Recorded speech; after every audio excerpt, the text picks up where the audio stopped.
Argentine, je pars de Brésil, je pars de France et je pars de Congo.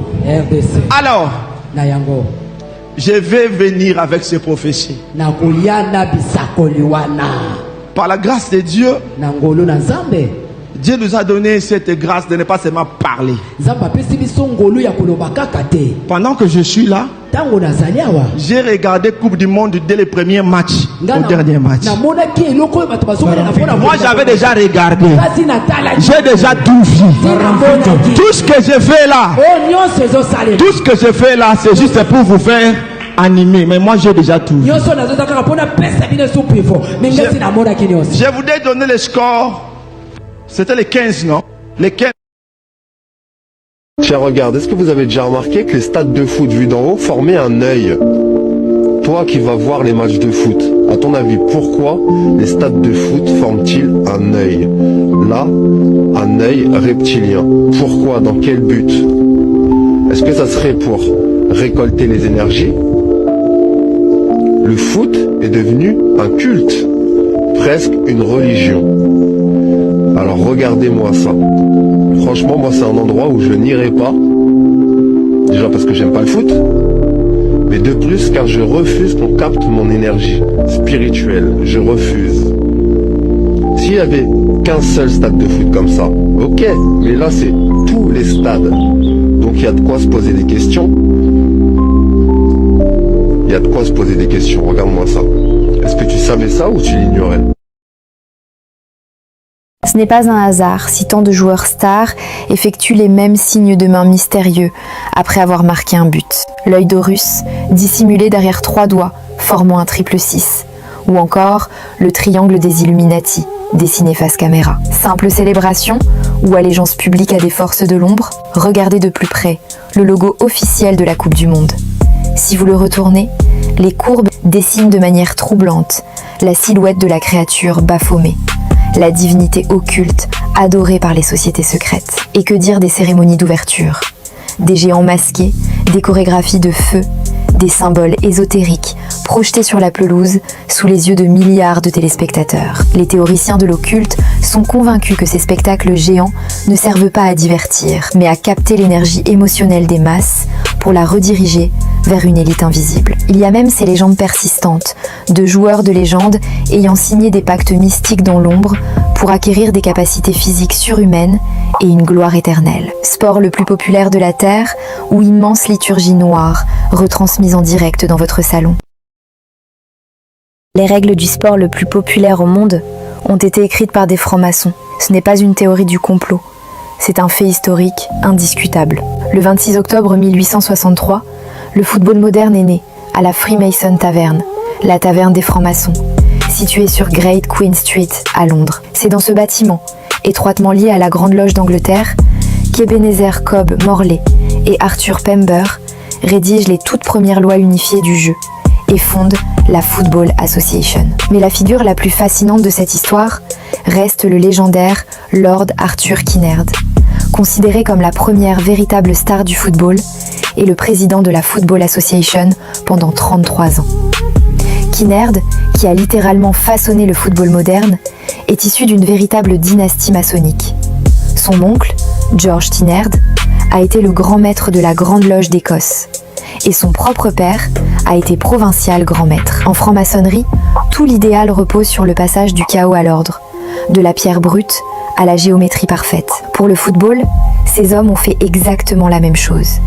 Ils ont repéré une coutume de rue sauvage et l'ont transformée en un code de règles universel, faisant passer le sport du pur rapport de force physique à la norme partagée. C'est le principe du ordo ab chao.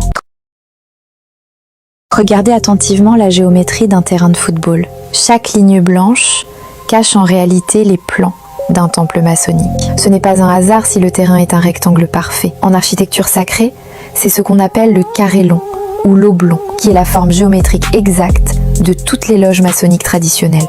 Au centre de la pelouse, vous avez ce point blanc entouré d'un grand cercle. C'est l'un des plus anciens symboles de la franc-maçonnerie, le point à l'intérieur du cercle, qui représente le grand architecte et la limite de nos comportements. Et que dire des deux buts? Pour les analystes du symbolisme occulte, Ces poteaux de chaque côté de la pelouse représentent en réalité les 2 colonnes sacrées qui gardaient l'entrée du temple de Salomon, Jachin et Boaz. Pendant 90 minutes, 22 joueurs s'affrontent sur cette pelouse. 22. C'est exactement le nombre de sentiers mystiques de l'arbre de vie dans la Kabbale ésotérique, ou encore le nombre de lettres de l'alphabet hébreu. Et au milieu de tout cela, un seul homme est maître du temps et de la loi, l'arbitre. Tout comme le vénérable maître en loge, il est là pour faire passer le jeu du chaos à l'ordre. Simple coïncidence de conception sportive ou ritualisation inconsciente d'un espace. Vous savez, il faut arrêter de tirer aussi sur les francs-maçons. Il faut arrêter de tirer aussi sur les francs-maçons. Il faut arrêter de tirer aussi sur les francs-maçons. Il faut arrêter de tirer aussi sur les francs-maçons. Le monde n'aime pas les gens qui sortent du panier. C'est la mentalité des crabes. Les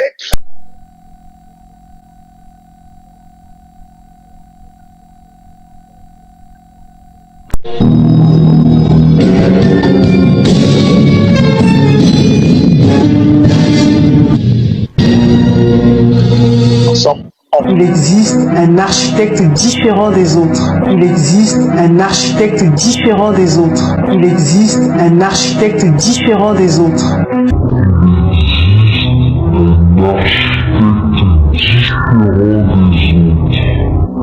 Lorsqu'il se rend sur le chantier que représente votre vie, il a cette capacité de voir dans les méandres les plus sombres. Il a cette capacité de voir dans les méandres les plus sombres. Il a cette capacité de voir dans les méandres les plus sombres. Il a cette capacité de voir dans les méandres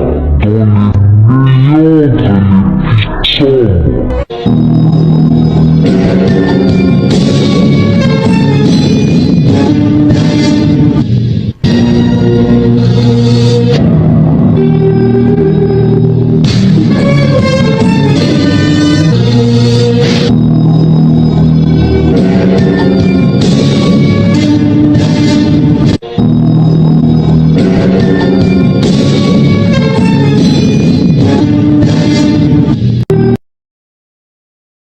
Football pour attirer du public, il n'y en a pas mieux. Une église de la place a bien compris ça.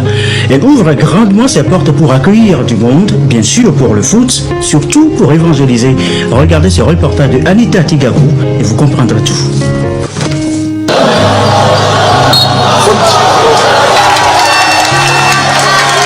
La fièvre du mondial de football partout, même ici dans cette église. Depuis les demi-finales, l'église Impact Saint-Chrétien ICC ouvre ses portes au public pour vivre les matchs de la Coupe du Monde. Corps pastoral, fidèles et surtout ceux qui ne fréquentent pas ICC, tous se retrouvent pour vivre le foot. On ouvre les portes de l'église et on invite tout le monde.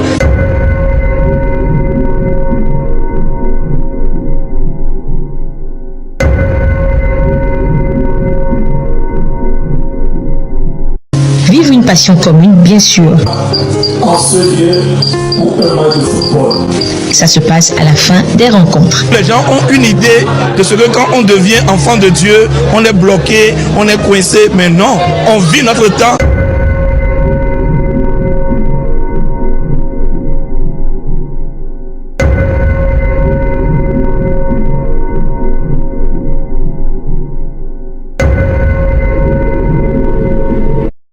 Tous les moyens sont bons pour attirer les brebis égarées.